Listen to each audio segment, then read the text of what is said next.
everybody! Welcome to Halo Inspirations. We give you inspirations to help you spread beauty and joy through your quilting journey. I am so super excited about today. Not only am I excited about the topic, but I'm also so excited that you stopped by the channel today, and I hope you take this journey with us because I'm ready to have a whole lot of fun. The topic this week is the beginning of a rag quilt series. So there will be 3 videos total. This one is the first, so there'll be 2 more, okay?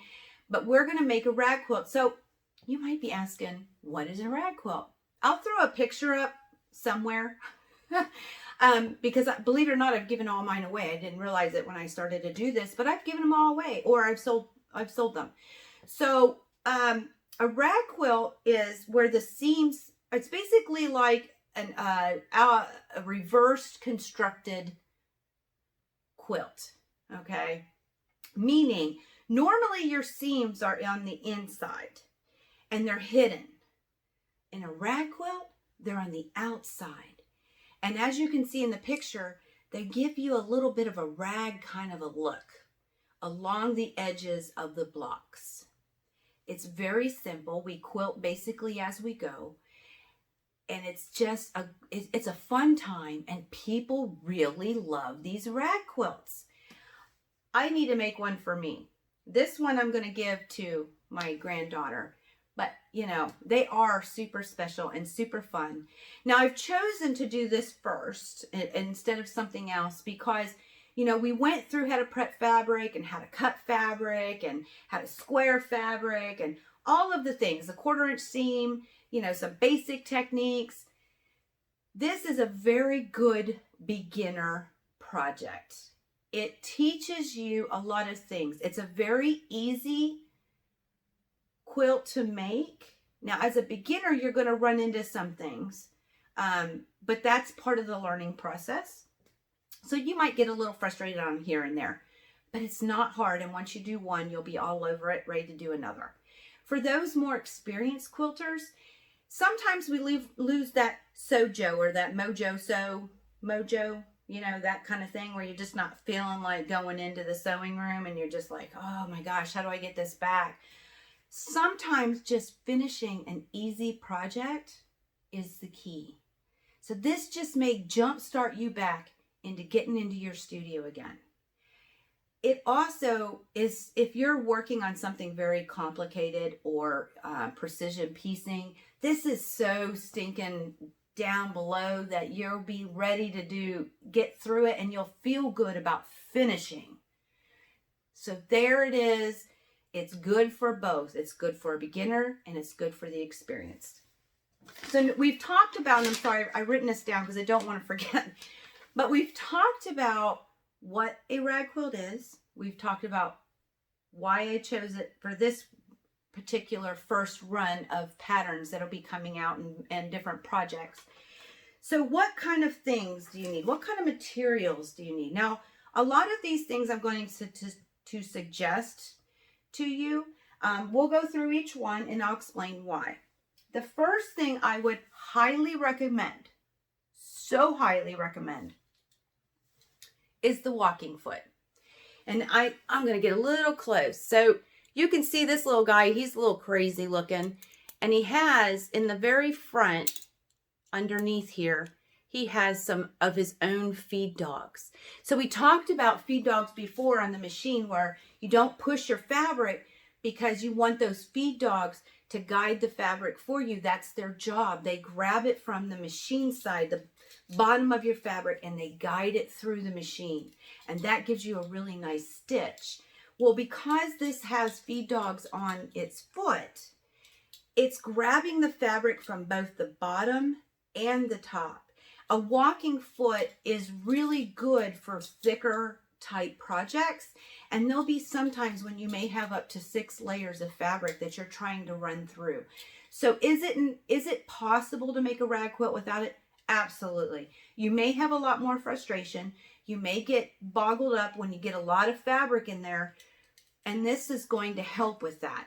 If a lot of machines come with them, if it doesn't, They sell them out there. You just have to make sure that it's compatible with your machine that you're using. My machine did actually come with a walking foot. My other machine didn't, and I think I have two. I'm not sure, but I do think I have two walking feet. Or is that right? Walking feet, walking foots? I don't know. Anyway, so highly, highly recommend. It's going to help guide those thicker fabrics or those layers of fabric through a lot easier for you, and you won't have to be as frustrated as often. So walking foot was number one. The technique that I'm going to show is with painter's tape. I love me some painter's tape. I find this painter's tape I use in a lot of different ways, which will come up later in other projects. The reason I do this, we actually quilt as we go, and I'm going to explain this in the next video about how I use painter tapes, but I cannot sew a straight line to save my life. This saves my life with the straight lines, okay? That's what I use it for. Is it necessary? No, it's not. Plain and simple. You don't have any on hand, you don't have to go buy it. But it's just something I use, and I'll show you how I use it next week. Pins. Yes, pins. I talked about that in a previous video. It's one of the essential items in my Sewing Box Essential freebie that has been out. But pins will help the material from shifting. You're going to have maybe 3 layers, but at least 2 layers of fabric together, and this is going to help prevent the fabric from shifting. Now, I probably will demonstrate how to do one block with a set of pins, but I do tend to use Wonder Clips because it's a heck of a lot easier. Neither one of these are necessary. Definitely not the Wonder Clips. That's just a bonus, okay? The pins, I recommend it for every beginner quilter, even experienced quilters. We have to pin. You pin less, but you still have to pin at times. So I do suggest that you at least have pins, okay? The next thing on the list is some really good scissors, sharp, okay? And I'm not talking about cutting fabric. You know, whether you have, I hope you have a rotary cutter with a self-healing mat that you cut your fabric with. And that's, of course, if you need to cut your fabric. I'm not talking about that. This is for the end. This is to help get the rag. Now, I am very fortunate. For Christmas one year, I think it was, or it might have been my birthday, my husband bought me these neat little snippers, and they're spring-loaded, okay? So I don't have to close and open every time, and these are going to be used at the end to help get that raggy look on the seams. But a really good pair of scissors will work too, as long as it can cut through those fabrics. You'll be okay. It's just, it might take you a little longer because your hand might get tired if you have to open and close.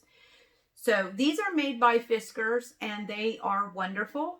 They're just some really good spring-loaded snips, and they're extremely sharp.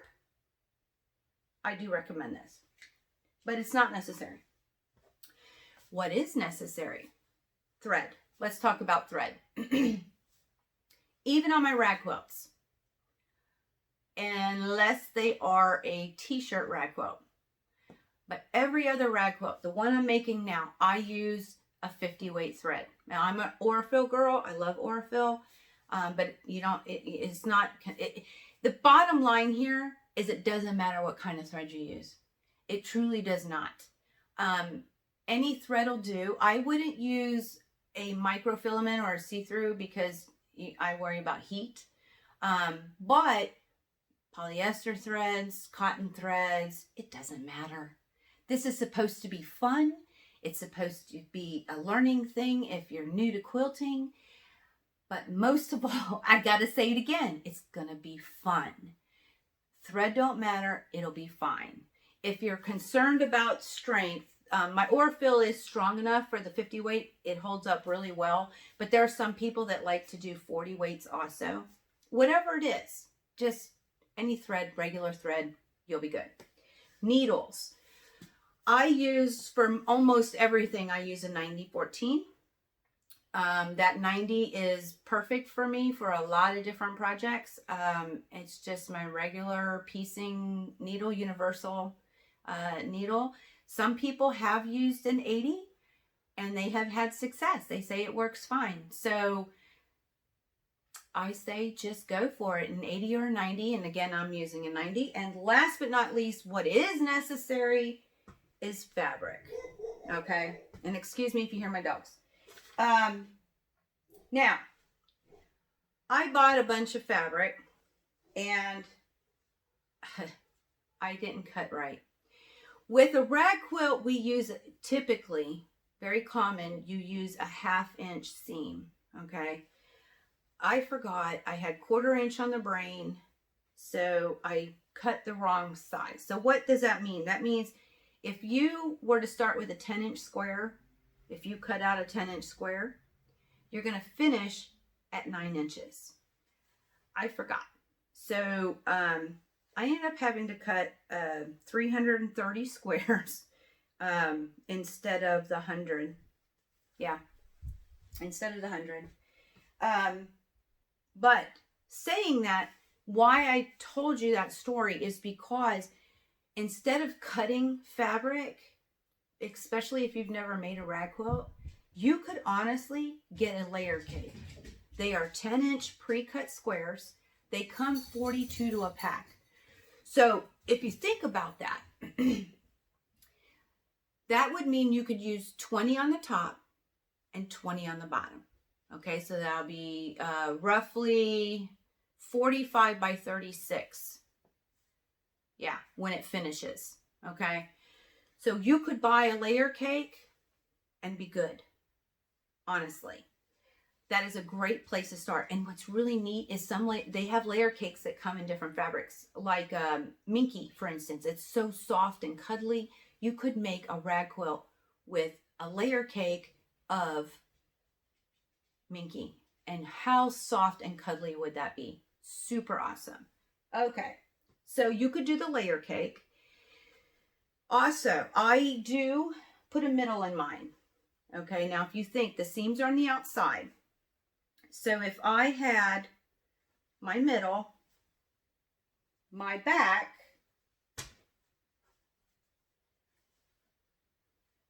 and my top, one of my tops, I have different fabrics for the top. I'm going to get 3 different colors inside of that seam that's going to be rag that you're actually going to see. So I do tend to use a middle. I also like the extra warmth. Now for the middle, the very first rag quilt I ever made, I made with batting. I did. Straight up batting. I don't remember if it was Hobbs or if it was Quilter's Dream or what it was, but I used batting. I don't know that I'll do that again. It did show in the seam, but I worry how much it's going to come off or disintegrate through time. It looks great. It was a white, and so that white shows up in the rag. But I can do flannel and white and get the same effect. This lasts a little longer. People have used batting, and like I said, I did. It is successful. But some people actually will cut that batting square smaller. So if you're doing a 10-inch layer cake pre-cut, they may cut a 9-inch square to go in between the 2 layers. But you know what? This is your rag quilt. If you just want a top layer and a bottom layer, there ain't nothing wrong with that. It'll be lightweight and just fine. And it'll show the 2 colors or the 2 materials that you use in that seam being ragged. So that's perfectly fine. If you only want, there's no rules. Okay, none. I'm just telling you what I'm doing. I do a middle and I use flannel. Now, if you were going to do a layer cake and you were going to go buy a layer cake and do that for your rag quilt, how much material would you have to buy for the flannel to go in the middle? Okay, or whatever you're going to put in the middle. I did a little math for you and I came up with like 1.66666 something 7. Okay, so basically you can't buy it like that. So a yard and 3/4. All right, and that'll give you enough to do your 10-inch squares. Okay. If you worry about making a mistake when you cut, or if you just like to have that buffer zone, I would do the extra quarter you can use somewhere else. But my math tells me 1 3/4 would be enough. And then you'd have to cut 10-inch squares out for yourself. Okay. But that's only if you want to, not required. That also brings me, if you are interested in buying fabric and not using a layer cake, or maybe you want to make something a little bigger, I have put together a free, it is free, Rag Quilt fabric calculator. All you got to do is fill in the numbers in the spots, and it'll tell you, you know, if you're doing a 5x4, it'll tell you multiply this number by this number, and you just get out your little calculator and you take that number and you times that number, you divide this number. It tells you. You just got to put the numbers in, and it'll help you figure out for one layer how much fabric you're going to need. Okay, very easy to use. But that brings me, if you do get this freebie and you have any questions, I really hope that this is successful for you, that you enjoy it. So if you are confused or you have any questions, please do not hesitate to email me at stoffer@haloinspired.com. I'll put a link below, or you can drop a comment below here. And also, after the videos on YouTube drop in the morning on Wednesdays, I do a Facebook Live for Q&As, or to talk about something that I didn't think of whenever I did the video. I might dig in deeper on something, but I'm there at Facebook at a Halo Inspiration. I'll also put a link down below for that. So if you have any questions, whatever they are, I'm here for you, because we're going to have fun getting this done. Absolutely want to have fun and get it going. Okay. The freebie is also, I'll put a link down below. All you have to do is click the link, put your first name and your email address, and I'll send it straight to your inbox for free. That's all it's required. So that is the exciting news. I just want to make sure I've covered everything. It looks like I did. If you enjoy this video, please like, share, subscribe. And I will see you either tonight on Facebook Live for a Q&A or a detailed something. I'm thinking I'm going to go over the calculator a little bit, so if you're interested to see. But yes, I will see you either tonight or I will see you next week. And until next time, may you continue to be inspired, productive, and joyful, and never stop making those dreams in quilting come true. Happy quilting, y'all. Let's get this going. See you next week.